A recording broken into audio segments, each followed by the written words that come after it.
நண்பர்கள் அனைவருக்கும் வணக்கம்.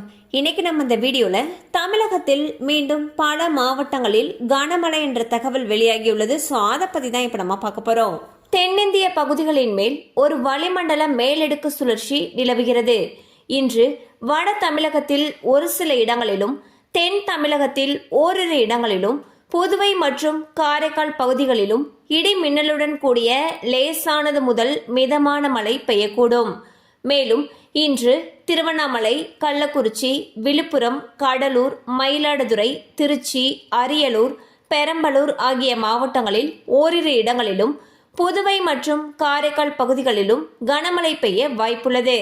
மேலும் செப்டம்பர் 8ஆம் தேதியை பொறுத்தவரையில் தமிழகத்தில் ஒரு சில இடங்களிலும், புதுவை மற்றும் காரைக்கால் பகுதிகளிலும் இடி மின்னலுடன் கூடிய லேசானது முதல் மிதமான மழை பெய்யக்கூடும்.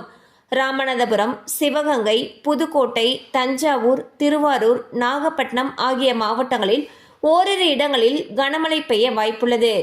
ஸோ பார்த்தீங்கன்னா தமிழகத்தை பொறுத்த வரைக்கும் அடுத்த சில நாட்களுக்கு பல மாவட்டங்களில் கனமழைக்கு வாய்ப்பு இருப்பதாக வானிலை ஆய்வு மையம் அறிவிச்சிருக்காங்க. ஸோ கனமழை அதிகமாக இருக்கும் பட்சத்தில் அந்த பகுதிகளில் இருக்கக்கூடிய பள்ளி கல்லூரிகளுக்கு விடுமுறை விடப்படுவதற்கான வாய்ப்புகள் அதிக அளவில் இருக்கு. கண்டிப்பாக அந்த அப்டேட் உங்களுக்கு பயனுள்ளதாக இருந்திருக்கும் நம்புகிறோம். மேலும் இது போல் அப்டேட்ஸ் உங்களை உடனே ரீச் ஆகணும்னு நினச்சிங்கன்னா நம்ம சேனலோடு தொடர்ந்து இணைந்திருங்கள்.